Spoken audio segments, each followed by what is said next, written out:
Did women ever get, I mean, obviously they were quite lonely during the war when they were pregnant. After the baby's born, did women get the blues? Did they get depression? Yes, I think it's something that goes with midwifery. No, not time. No, better. just genuinely. That's right. And it's, oh yes, of course they did. They did the same as they do now. I mean, it's to say, it's not time that's mattering. It's harmonic or whatever it is, that produces it. Yeah. So whether they would be here, there or there, it would still happen to them, Which women used to go into hospital at the time when you were delivering babies at home? What, be booked for hospital? Yeah. Well, they tried to book those that had over 5, I think. But in the time when I delivered, I mean to say, only very babies that had any great problems. They were nearly all on district in my time, you see. It was the section having to go in then. It was the ward to have them home until it gradually phased out the other way. Yeah. Well, they would go in if they'd had a previous, such as you would know, a previous problem with the first baby. If they'd ever on district and it caused a great problem or anything, or they'd very, very long time of getting pregnant a second time when not happening, or if they'd had a hemorrhage or usual things. If they were at risk, it probably would be a little. And they would have liked to have had a lot of babies in that I had on district. They wouldn't go. I'm going in, I'm going to have you again. That's what you thought, 10, 11, 12, 13. I said, oh, you'll get me shot. Oh, well, we'll see.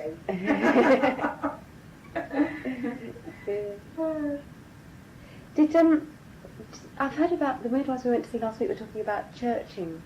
Oh, yeah. That had that here as well. Oh, yeah, beautiful. In fact, I advocate it now. See, I'm a church person. See, I practice it. Churching is a lovely thing.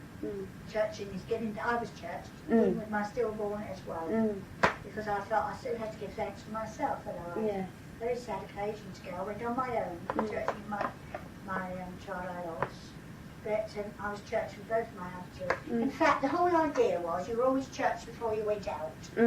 Before you did anything, left your home, you were churched. That's the first thing they made arrangements, before the baby's christening. The mother would make arrangements through the church, and she would go, usually you'd allow her to go about, well, not supposed to go as 10 days, but she said, I have to get out there, right, 10 days. Just go around to the church and give thanks. And they felt they were free to go. It's a lovely idea, really, because we've got lots to be grateful and thankful for coming through every time. And we'll all place ourselves in some little jeopardy, don't we? Yes, Nowadays, it's lovely. yeah. I'm glad somebody brought that. I hadn't thought of that. It's lovely. Yeah. Very nice. Because it doesn't happen so much now. No, it happens in the hospital. Still, we have a churching day in our hospital, churching afternoon. And when I was there, the GP unit, it very, very seldom fell to me to do anything about it because I was only evenings. I took over evenings, you see. But when I used to go around talking to the mothers and I don't know how sometimes it used to be brought up. They either approached me about it or something would happen in conversation. I'd say something to them and the mother would say, well, I would love to be churched. I've been churched for my other children. You can be churched in the hospital before you go home. I make the arrangements. So I get on the leave and get through to the priest and I say, what afternoon now are you churching? And we have a couple of patients who'd like to come. So I said I might find some more. I think it's lovely. Particularly if they go together, it's rather nice. Yeah. And of course it's in the common prayer book. It is a sacrament. The sacrament of churching. It's like the sacrament of baptism or confirmation or communion or marriage. They're all sacraments of the church. That's interesting. That's two older midwives, are there? Yes. I suppose anybody knows what churching means these days. No, I haven't heard about it. They you told don't me know about about it. tucking, do you? But you No, do now. I do know about tucking now. I'd just like to ask you a few things about the midwives and the doctors. What was the relationship between the midwives and the doctors like, would you say? Well, in the olden days, in my days, it was fabulous. Absolutely fabulous. I've just met a patient 40 years ago who's come back from Australia, and she had it written down in our local evening news. Her daughter wrote through about it and said, their mum and dad were coming home, and we should have I delivered one of those, and I looked after that one. Good Lord, I must do something about this. So I got in touch with somebody that's got a street directory, because I said she was coming to her sister, found out the name, then looked in the directory and the person's name with 2 people in the directory, so rang up.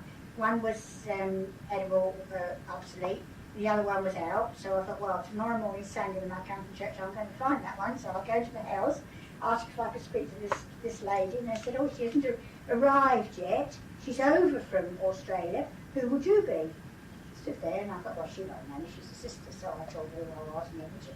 Oh, she didn't. I didn't see, can you come again?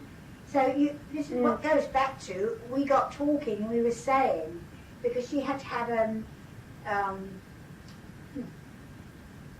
forceps in the house with her first baby. And I was saying, she said, do you remember those 2 doctors? And I said, do I remember them? 2 little tiny doctors. I remember them, Kenneth. And I said, do I remember what I said to them and what they said to me?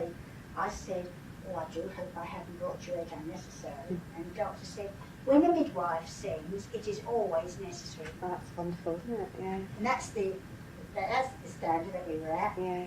So you were an equal to the Absolutely. doctors, they respected you. Always, they said, oh, it is always necessary. It's lovely. The olden doctors on the district were super. You knew them as your friends, they held you in cars. Sometimes one of them would say to my mum, wasn't, her doctor, wasn't mine, and she'd go down and he said, saw your daughter on the road, opened the window and said hello. I was on a bike, see? And you missed a lot when you came off a bike. Yes. Although it was hard work. You knew all the people along, all the shopkeepers knew you as the nurse going along on your old bike, running along. Patients would be outside of houses sometimes and hail you, and got time to come and have a cup of tea on your way back, and things like that. You've lost a lot in the car. How do people get hold of you if a woman was going into labour? How did she get hold of you? They used to come to the house. They had to come to your house because Yeah. you worked in areas. Yeah. Not all over the place like they probably do now. You worked, as I say, in this area, and then on your door, when you went out, you tied a notice to say where you'd gone to. You Right. see. And if you were doing your nursings, you put them in order. Yeah. The approximate times and timings then of when you'd be back, Right. finally. Right, then on your rounds, they'd pick you up. Right, let's You find see, you in the somewhere. middle of the night, you somebody knock on the door, Mm. and they say, oh, there's a lady wants to speak to you, and you go, and it's another delivery. Yeah. Or could you come? I said, well, I won't be able to come just yet, or I can leave this patient, come and view, and then come back again, Yeah. things like that, you see. Yeah. That's how it used to work out. So you often had to leave women in Oh, labour yes, to go to yeah, another oh, one. definitely, yes, and you were single-handed, I know pure midwives hadn't started then, Right.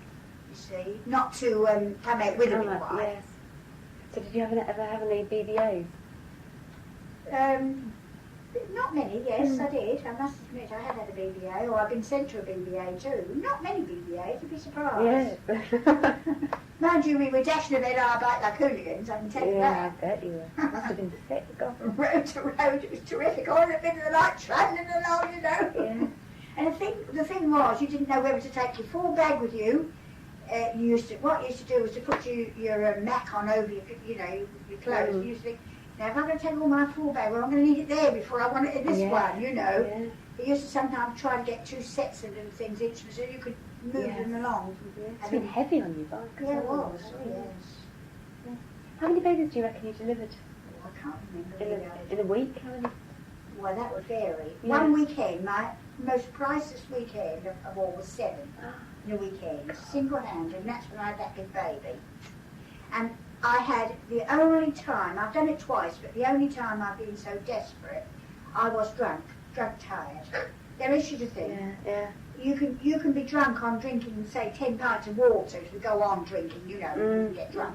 You can be drunk tired, and I was, only once. That was that particular weekend, and I delivered 7. Yeah. And I never went to my bed for 4 nights and 4 days. And I was fed in the houses with bits of toast. I never went for my meals at all. I went from one to another, sterilised in bowls in the houses I went around. And when I got home on the last day, my legs were so swollen up to here, I could not put them on the bed. And when I went in, my mother said, at last you're home, where have you been?